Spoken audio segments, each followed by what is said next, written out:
A surprise at 5 o'clock in the morning. It was disgusting. A neighbor called 911 and heard strange noises outside. And that 911 call was black male, hoodie, and gun. That's it. But when police showed up, this 20-year-old was asleep in the front seat with a friend. When he opened the car door and got out, police saw his gun and shot him. They shot him in the head. At least twice. Put the gun down. Barely a warning. They didn't announce themselves, and their police lights were not activated. It doesn't feel like reality. The family's shocked when they learned that one of the officers on scene is back on the street. I'm Justin Carter. This is TSR Investigates.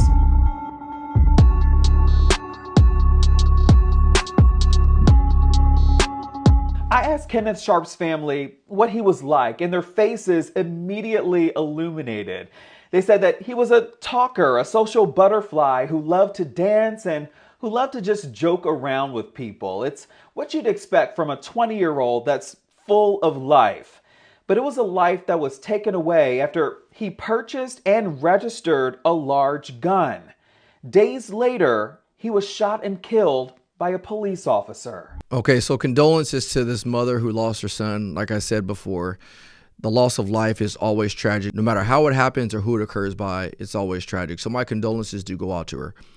But let's break down this video that we just watched from the Shade Room, because I think there's a lot of fallacies that's being presented in their original video. So number one is that the claims were that there was a 911 that came out that said that black male with a hoodie and a gun, and that was it. 911 call was black male, hoodie, and gun. That's it. That's not true. I actually went out and found the whole body cam footage, and the caller stated that they saw somebody that was on top of a car that was beating on the car profusely, looked disorderly. They saw a gun that was there, and that's why they were calling us, because they were worried about what was going on and why there was so much disruption going on in the parking lot. Richmond 911, what is the address of your emergency? Cedar Street, but there is a guy laying on top of a car in the parking lot, and he has been beating on the top of his vehicle. He's now laying on the hood, and I believe he's pulled like a long gun out of his pant leg. The second thing I want to address is they're saying that he was asleep in the parking lot with a friend. But when police showed up, this 20-year-old was asleep in the front seat with a friend. Well, when officers arrived on scene, they had no clue whether or not the person was asleep or not, just because those windows were super, super dark.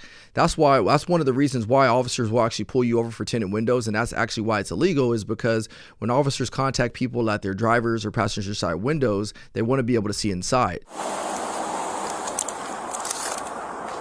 Stay calm.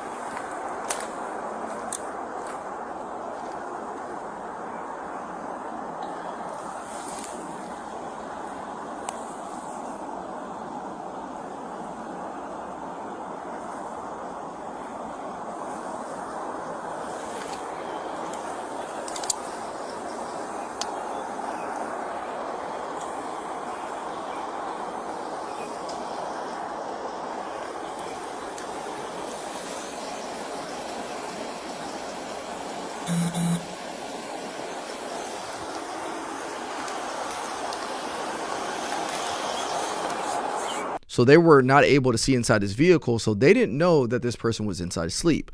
All they knew was this was a car that they were out with, and there's possibly a person inside this car with a gun. The next part is the news anchor makes it seem like as soon as they opened up the door, the officer shot him. No, once the guy opened up his door, the officer saw that the guy actually had a rifle on him, and once they saw they had a rifle, they immediately retreated. Now, they had told him to drop the gun, and as they retreat, that's when they see the guy get out of the car with the rifle, and they elect to utilize deadly force to overcome that resistance. What do you want to do with it? I can knock it and see if I can talk to you.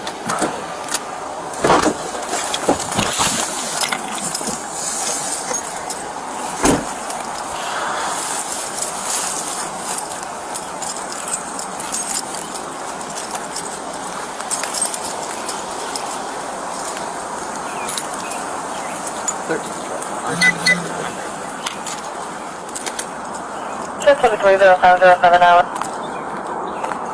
That's out of 8. put another stolen tip in.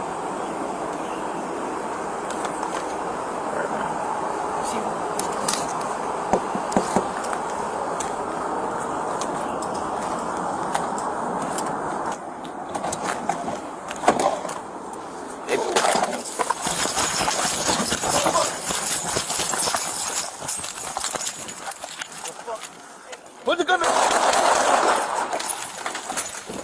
113 Charles 9. I got shots fired. Shots fired. It wasn't one of those where as soon as they opened the door, they shot him, which is how they made it seem based on this news clip. Put the gun. Barely a warning. They didn't announce themselves, and their police lights were not activated. Barely a warning, not announcing themselves, and their police lights weren't activated. Let's break those things down. So why did the officers not necessarily announce themselves? Well, you have to realize when officers are going onto a call for service, especially one that might involve a gun, we have to maintain that element of surprise. Why we have to do that is because think about how many videos I've shown you guys where officers have been ambushed the moment they walk up on a call for service. It happens more often than we think. So if the officers have the opportunity of maintaining the element of surprise to avoid being ambushed, they're going to. And in this scenario, I believe that's what they were doing. They were going to try to catch whoever they were dealing with off guard, so that way they didn't know it was the police. Because let's just say this person was lying in wait, waiting for the officers to respond, so that way the moment they walked up, they can shoot them. If they announce themselves right away, they've now given up their position, where they're standing, and allows that suspect to basically fire upon their location because they've made that announcement. So the officers don't always have to announce themselves the moment they come on scene. The second part of this was they didn't have their lights and sirens activated. Well, they don't need to. Again, this is not a traffic investigation. This is an investigation of a disorderly person who's acting erratic in a parking lot and possibly has a gun. Back to the element of surprise. If they come in with their lights on, they're now giving up their location and they're now letting the person know, hey, the police are here, and now they know exactly where they're at if they want to ambush these officers. So they didn't have to necessarily activate their lights and sirens to let them know that they're there. It doesn't feel like reality. The family's shocked when they learn that one of the officers on scene is back on the street. So why is the officer back on the street? Well, I'm sure with a tentative investigation that their command staff conducted of this incident, they probably found the officers to be within reason to utilize the level of force that they did, given a set of circumstance. So let me sum this all up. Based on my evaluation, and again, this is not going to say this is binding at all, but based on what I'm seeing, these officers approach an unknown vehicle, an unknown person in a car with tinted windows, and they see a rifle as soon as they open up that car door, and the guy gets out of the car with the rifle. If you're that officer in this position, are you going to, take a chance with your life and try to start yelling out commands, or are you probably naturally going to respond or react to what you see if somebody gets out of a car with a rifle after you've given them the command to put it down at the door? Most likely those officers were like, hey, look, we're going to utilize deadly force to overcome this resistance because I don't want to take a chance with my life. It sounds reasonable to me. Now, there's still going to be a long investigation that goes into this. This literally just happened a couple weeks ago, and it's tragic. It is tragic because somebody lost their life. And at the end of the video where the commentator goes on to talk about who this kid was and what he did as a 20-year-old kid and how he's full of life. I asked Kenneth Sharp's family what he was like, and their faces immediately illuminated. They said that he was a talker, a social butterfly who loved to dance and who loved to just joke around with people. It's what you'd expect from a 20-year-old that's full of life. But it was a life that was taken away after he purchased and registered a large gun. Days later, he was shot and killed by a police officer. Like, yeah, I get it. And that could be true. It may not. But the reality is that had nothing to do with the investigation that these officers were dealing with. They were dealing with an unknown trouble situation involving a guy with a gun. And if you ask me, I actually own a rifle.